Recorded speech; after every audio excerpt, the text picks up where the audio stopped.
Well, I was putting together a crane show for several years, and I asked Steve, "Would you please write the book? We need a book." And he said, "Okay," and that's how it came about. And after we had the show here at Gallery 92 West, that was that we just knew we had to finish it. It was just because the people seemed to like the art, and we wanted them to learn more about the cranes.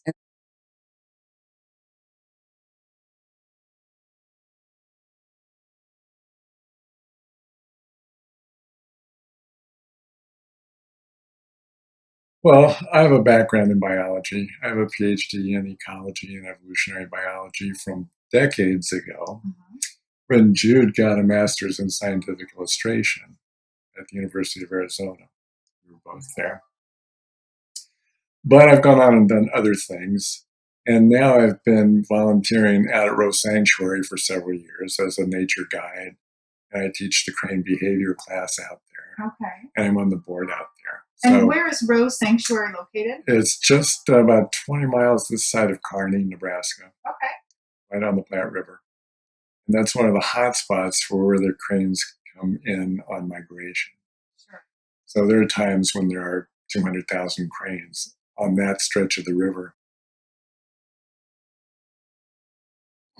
Okay, well, the book is not really intended to be a scientific reference book. There are other people who've done that a lot, like Paul Ginesgard, for example, is just a wonderful author. But what it is, it combines words with the art. Some of the art will be familiar to the Fremont people because they were in the show Okay. a year ago or so. But we've written words to go with that and to motivate.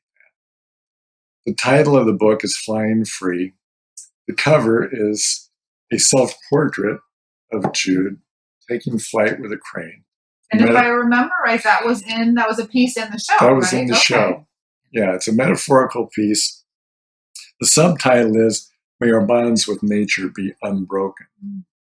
And there's actually another subtitle on the back, Reflections on the World's Largest Gathering of Cranes. So by reflections, it means we're allowed to deviate from just the biological stuff and play with some of our concepts about what's going on with them and our relationship. Paul Johnsgard was one of my professors when I was going to college at the University of Nebraska, and I took his ornithology class, and he took us to see the cranes in the Platte, and that's when I fell in love with cranes. And so I introduced Steve to the cranes. We met at Rocky Mountain Biological Lab in the Rocky Mountains, taking summer courses in the field, living in little log cabins up in the mountains. Oh, that's a great And we story. took the same ornithology class, I think it was. We were in the same bird class. Part of the attraction of cranes is that they are like people in many ways. Cranes are long-lived, monogamous, and made for life. They teach their young what to eat, how to avoid predators, where to go on migration, even how to dance. They are masters of body language. Flying Free is a collection of portraits celebrating the personal energy of individuals in the flock.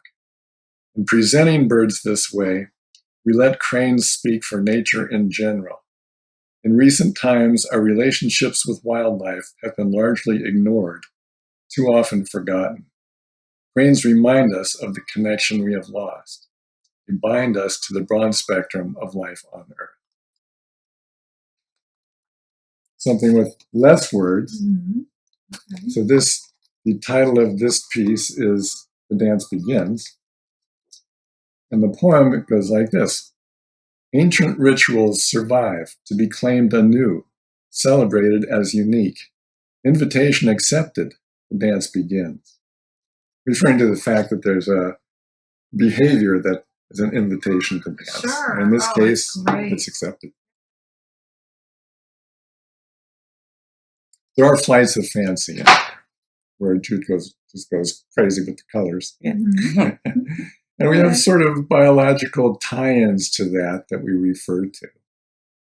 One example is that this is one of only 4 or 5 species of birds in the world who paint their feathers a different color on purpose. So they're normally gray, but in the nesting season, they'll take clumps of clay or vegetation dipped in rust-colored water and with their That's beak and paint all their amazing. feathers until they're basically a brown bird.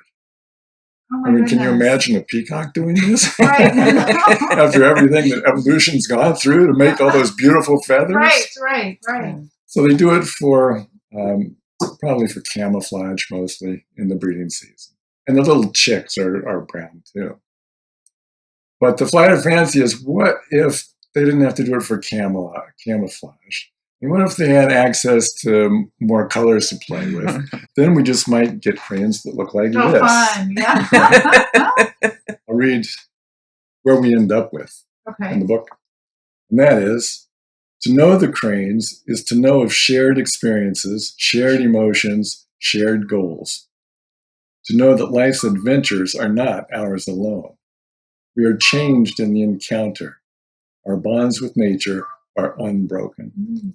Some of the pieces were created before the book, but as the book was being written, Steve says, I really do need an image of a whooping crane. And I go, okay. So then I paint the whooper. So yeah, we communicate back and forth after we started writing it.